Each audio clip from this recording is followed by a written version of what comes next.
paix de Dieu repose sur chacun de vous. Shalom, shalom.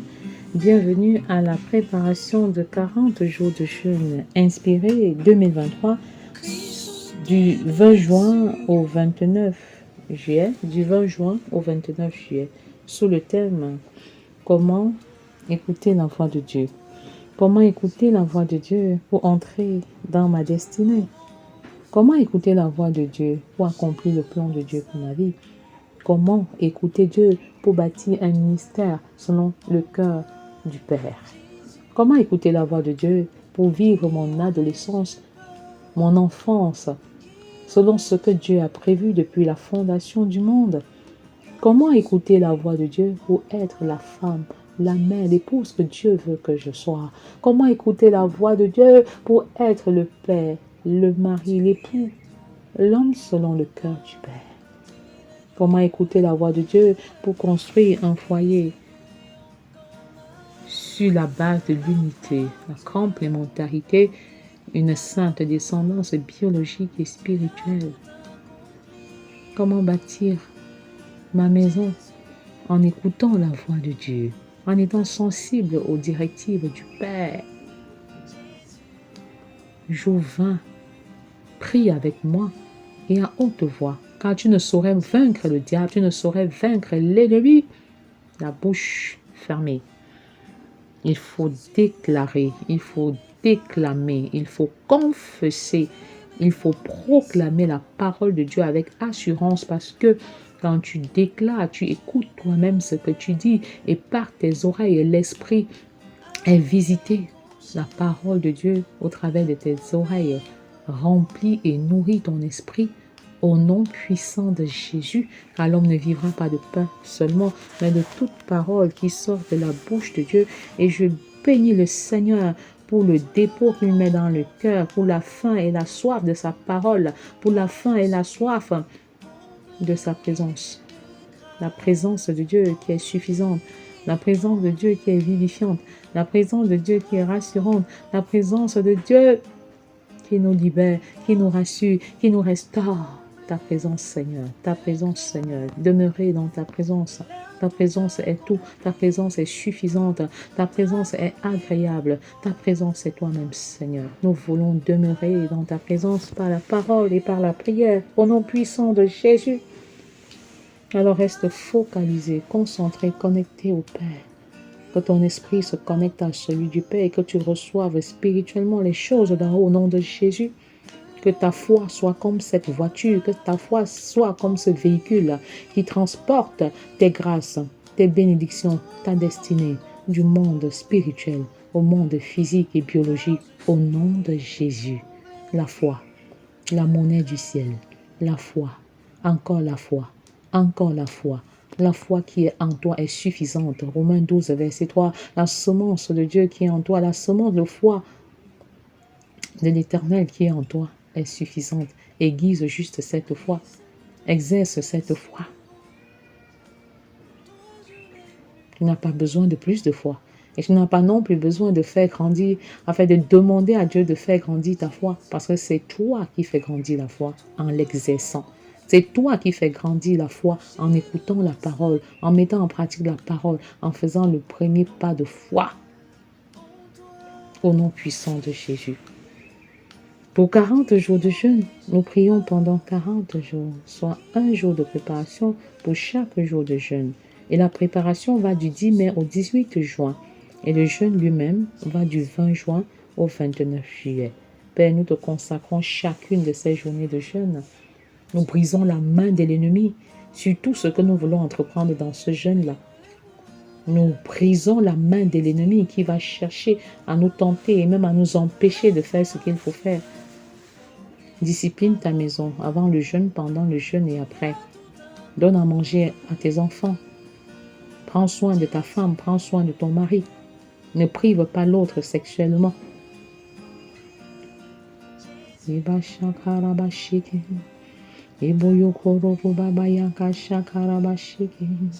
Eboyoko riga sheke riga shakaya mama mama. Eboyoko rogo baba yaka shakaraba sheke rege baba yakara baba. Eba yakara ba sheke rege boboyoko riga shakaraba baba. Merci Seigneur pour ta présence manifeste. Merci de nous remplir de toi. Merci parce que tu es Dieu et nous te faisons totalement confiance, Seigneur.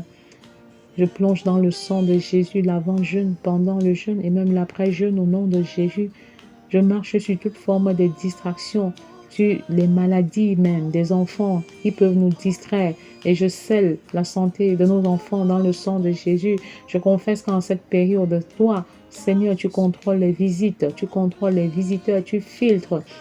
Et tu ne fais venir vers nous que des personnes que tu as préparées d'avance pour un but bien précis. Au nom de Jésus, je refuse toutes sortes de distractions.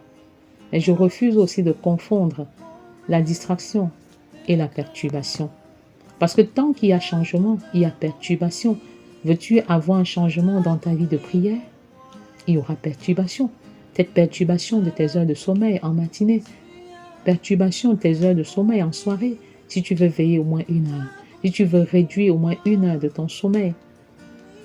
Et si tu veux dormir 30 minutes un peu plus tard que l'heure requise pour le sommeil, il est fort possible qu'il y ait beaucoup de perturbations. D'ailleurs, il n'y a pas de changement positif. Il n'y a pas de changement sans perturbation. Mais il ne faut pas laisser que ta perturbation devienne une distraction. Car derrière la perturbation se cache toujours une opportunité. Derrière les perturbations, il y a une grâce qui est relâchée. Au nom puissant de Jésus, tu veux passer de l'enfance à l'âge de l'adolescent, il y a des perturbations multiformes, multidimensionnelles. Et de l'adolescence à l'âge adulte, tu vas également connaître des perturbations réelles. Tu vas avoir un bébé, tout ton organisme va connaître des perturbations. Mais il est question de saisir l'opportunité qui se cache derrière ta perturbation et ne pas confondre la perturbation et les distractions de ce monde. Il est question de ne pas faire de ta perturbation une finalité. Ta perturbation est le moyen par lequel le Seigneur te mène pour ton élévation, pour ta promotion, pour tes bénédictions et pour la gloire. Alors ne combats pas tes perturbations. Ne lutte pas contre les perturbations. Parce qu'il faut bien que les perturbations arrivent. Il faut bien que les perturbations soient là pour que tu expérimentes des changements, pour que tu expérimentes la croissance, pour que tu expérimentes les hauteurs, pour que tu expérimentes une nouvelle dimension avec le Seigneur.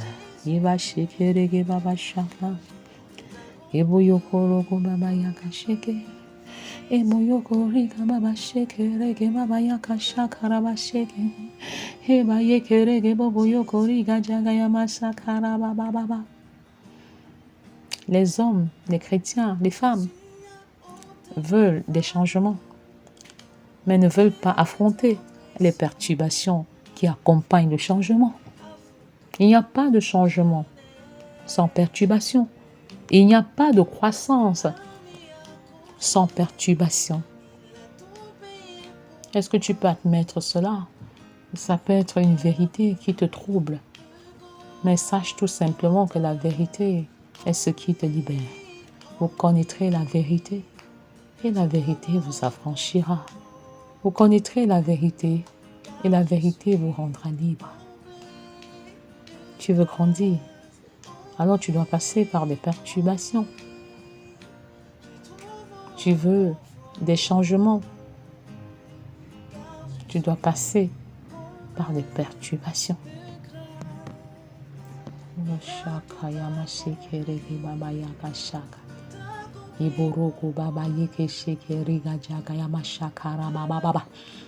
Est-ce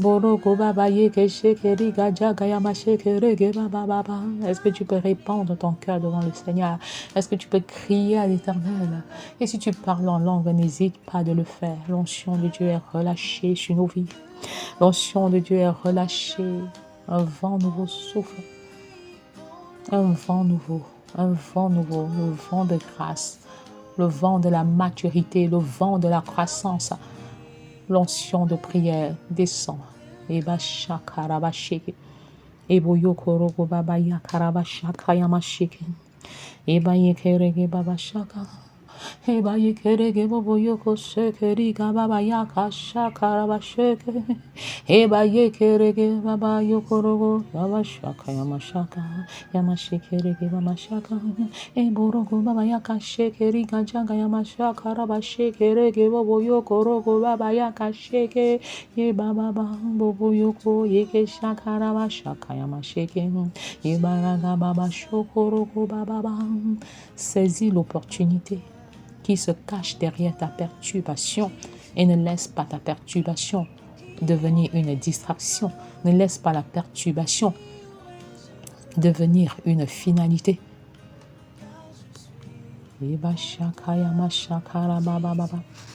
Derrière la perturbation de Joseph se cachait la deuxième personnalité établie sur l'Égypte entière. Oh! Derrière la haine de ses frères qui l'ont vendu, qui ont voulu ôter sa vie, se cachait un homme choisi, établi par Dieu pour restaurer, pour arranger, pour mettre en ordre au nom puissant de Jésus. Derrière les perturbations de ce jeune adolescent, Joseph, se cachaient beaucoup d'opportunités. Derrière les perturbations qu'il a expérimentées en travaillant chez Potiphar, le cœur saignant, se cachait sa bénédiction, se cachait son élévation, se cachait sa gloire, se cachait sa promotion. Derrière les perturbations qu'il a expérimentées dans la prison, se cachait la rencontre de 2 ministres du Pharaon qui ont fini par être des facilitateurs pour l'accomplissement de sa destinée.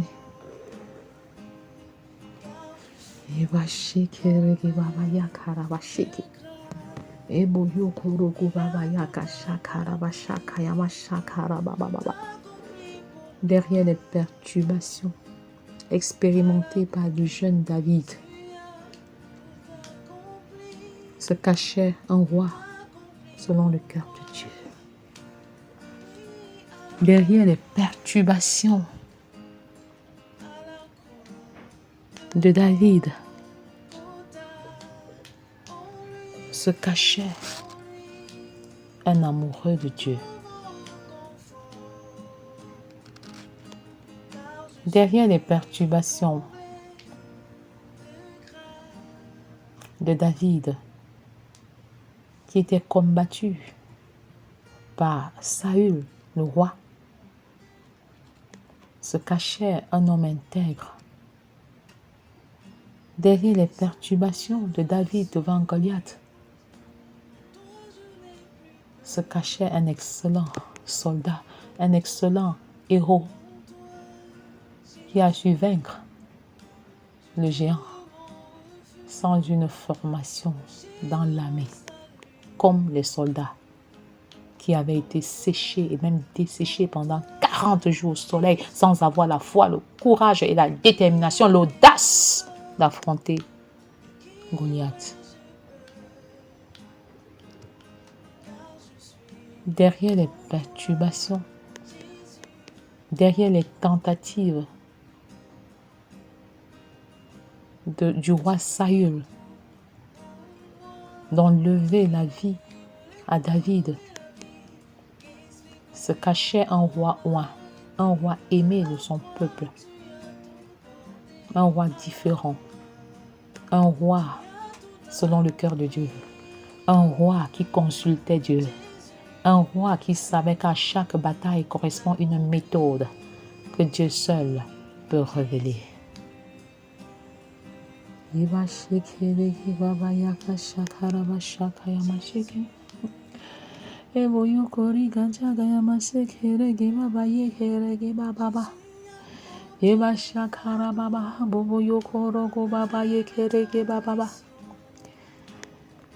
Derrière les perturbations de Anne la prophétesse. Derrière les perturbations d'Anne la prophétesse se cachait une femme de foi. Derrière les pleurs et les cris d'Anne la prophétesse se cachait une adoratrice en esprit et en vérité. Derrière les cris de cette femme veuve se cachait l'espoir d'une nation. Derrière les perturbations d'Anne, la prophétesse, qui a perdu son mari à un âge tendre, à peine 25 ans sonnés, elle aurait pu se remarier, elle aurait pu accéder à d'autres sphères de la société, mais elle a choisi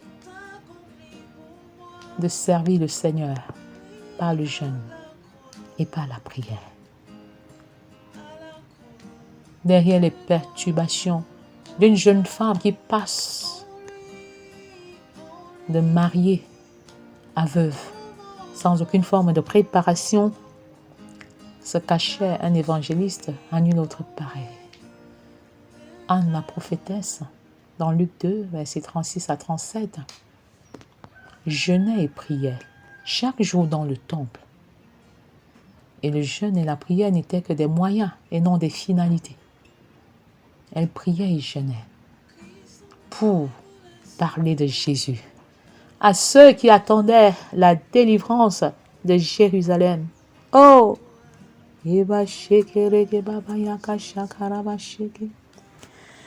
Eba yekerege baba yakaraba shakayama shakaraba sheke. Ebo shokorogo baba yaka shakaraba shaka. Ebo yokoriga jagayama shekerege baba yeke shekeriga baba baba.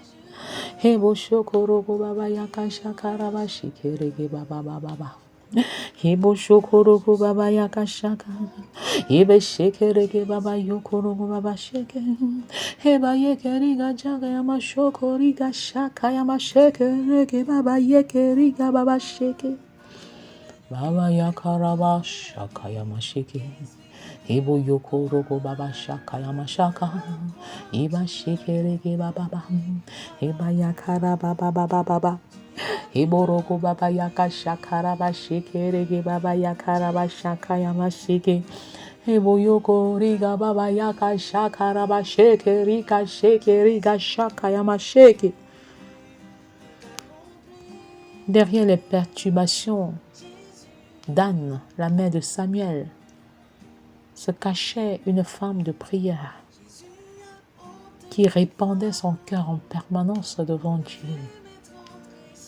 Derrière les perturbations qu'Anne a expérimentées dans son foyer, les railleries de sa coépouse, les moqueries des uns et des autres, se cachait une femme ferme, une servante spéciale, une maman qui jouissait d'une intimité parfaite avec Dieu et qui a su entrer dans le secret de la pensée de Dieu pour savoir quel était le besoin de Dieu et prier selon le besoin de Dieu. Dieu avait besoin d'un prophète en Israël et elle a prié pour que le Seigneur lui donne un enfant mâle qui serait effectivement le prophète dont le Seigneur avait besoin. Oh! Que de nouvelles générations d'ânes se lèvent en cette saison. Au nom de Jésus. Eba shakaya mama mama. Ebo yokoro baba yaka shakara ba shikeregi baba baba. Eba shakara ba shakaya ma shikeregi baba shakara ba shikeri. Ebo yokori gajaga ya ma shikeregi ebo yokori gajaga ya ma shakara baba baba baba. Ebo yokoro ba shakaya ma shakara ba shikeregi baba yakara ba shakara baba baba. Ibuyo korogo baba yaka shakara baba baba. Ibuyo koriga shikerege baba yakara baba baba. Oh Seigneur, quelle est l'opportunité qui se cache derrière ta perturbation? Tu veux des changements dans ta vie. Tu veux des changements dans ton foyer. Tu veux des changements dans ton ministère. Tu veux des changements dans ta vie de femme. En tant qu'homme, tu veux des changements en tant que célibataire. Tu veux expérimenter la croissance en tant qu'enfant de Dieu. Tu veux passer de l'autre bord. Et je te dis en ce jour qu'il n'y a pas de changement sans perturbation. Quand Dieu envoie le changement s'accompagne toujours des perturbations. Le changement s'accompagne toujours des perturbations. Des perturbations.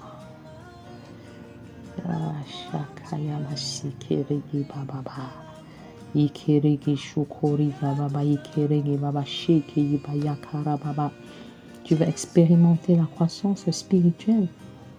Il n'y a pas de croissance spirituelle sans perturbation. À la croissance est attachée les perturbations. Au changement est attachée ta perturbation. Alors il n'est plus question de combattre la perturbation. Parce que quand tu combats la perturbation, en fait tu luttes contre ta destinée. Tu luttes contre tes propres bénédictions. Tu luttes contre ta bénédiction. Tu luttes contre tes promotions. Tu luttes contre ton élévation. Arrête de le faire. Au lieu de combattre l'adversité, tu combats ta propre destinée. Je dis non à ce genre de confusion. Ne combats plus ta destinée. Ne combats plus tes promotions, tes élévations, tes bénédictions par ignorance. Il est question de développer la bonne attitude devant les perturbations de notre vie. Tu seras perturbé, tu seras pressé par la vie, tu seras oppressé. Mais le Seigneur ne te laissera pas dans l'oppression, il ne te laissera pas dans la perturbation. La perturbation n'est qu'un chemin. Le chemin de ta destinée glorieuse. L'ensemble des perturbations te conduisent à entrer dans une destinée parfaite, à jouir pleinement des grâces de Dieu.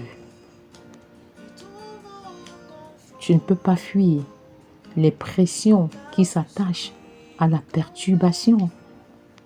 La vie nous oppresse. Le monde nous oppresse. Mais Dieu permet l'oppression pour notre grand bien, pour notre maturité, pour notre équipement, afin que nous sachions gérer l'élévation quand nous serons promus. L'oppression nous prépare à bien gérer l'élévation. Quand tu seras élevé sur tes frères, quand tu seras élevé sur les autres, ne saisis pas cette opportunité comme une vengeance, mais que ton élévation soit un moyen de bénir un maximum et tes ennemis en particulier. La vie nous oppresse, le monde nous oppresse, les perturbations nous oppressent. Mais Dieu ne nous laisse pas dans la perturbation, Dieu ne nous laisse pas dans l'oppression. Il ne nous abandonne pas dans le désert.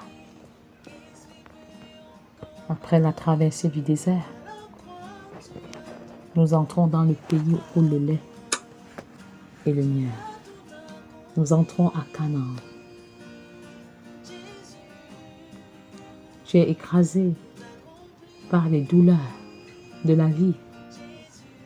Mais sache également que pour transformer le raisin en vin, il doit être écrasé, il doit être transformé, il doit être piétiné.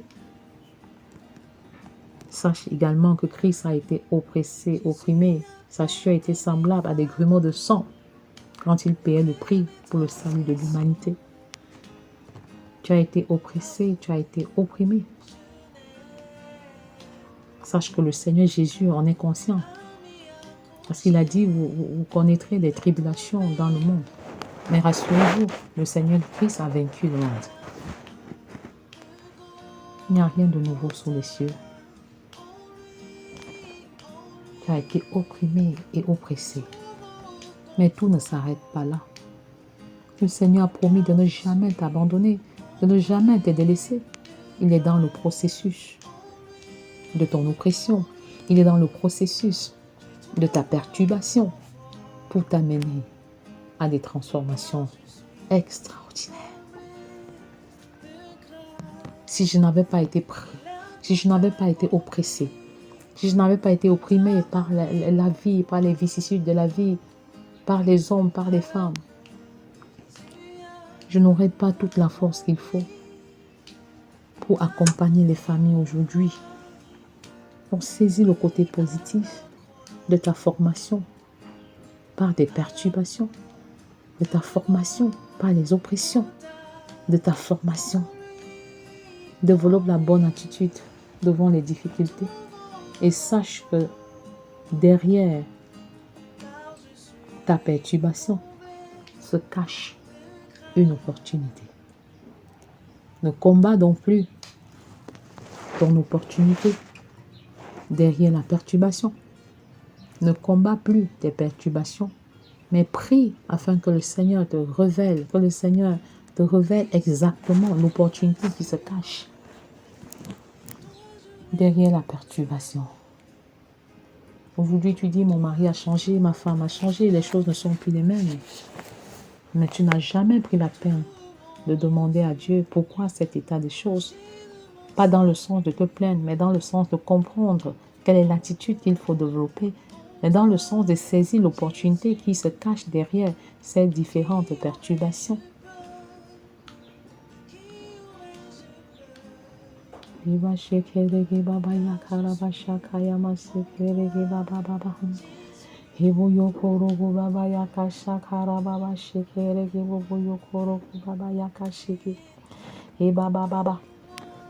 Parfois, tu es plutôt focalisé sur ce que Dieu avait dit. Ça, c'est bien de recevoir des choses précises de Dieu.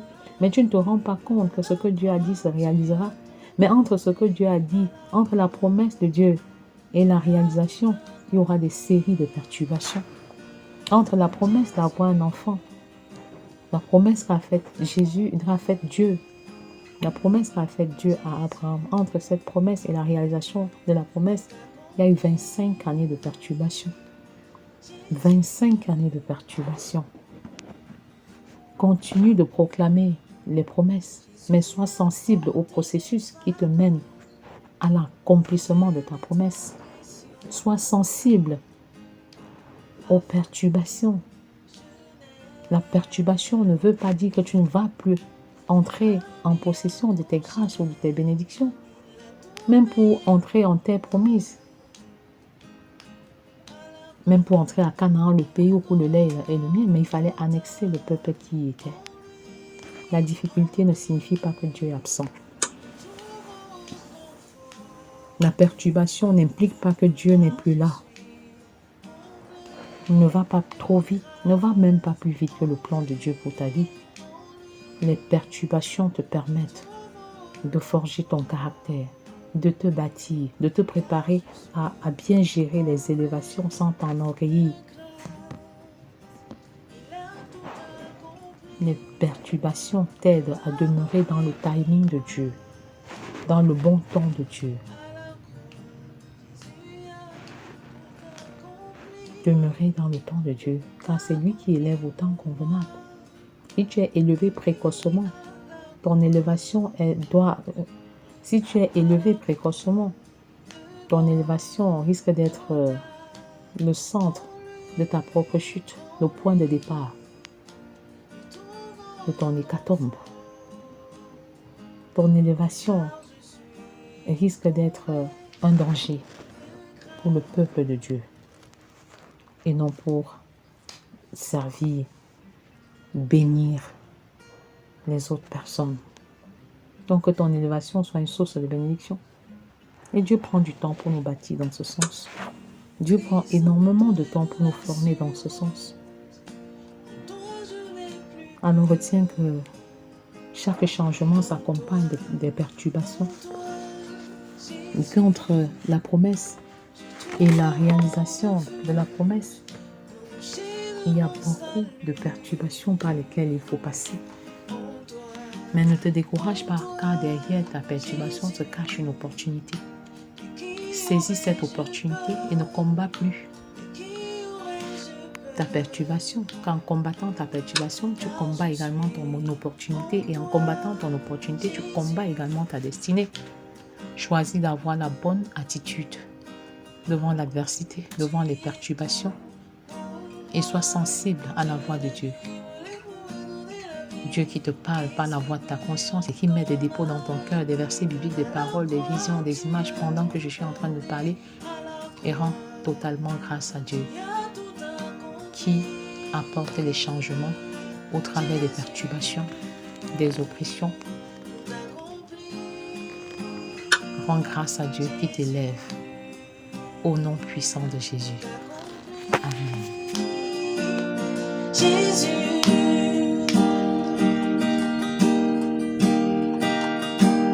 Jésus a ôté mes fardeaux, enlevé mes transgressions, afin que je n'ai plus à m'y accrocher. Il a tout payé pour moi à la croix de Golgotha. En lui, je trouve confort, car je suis comblé de grâce. En lui,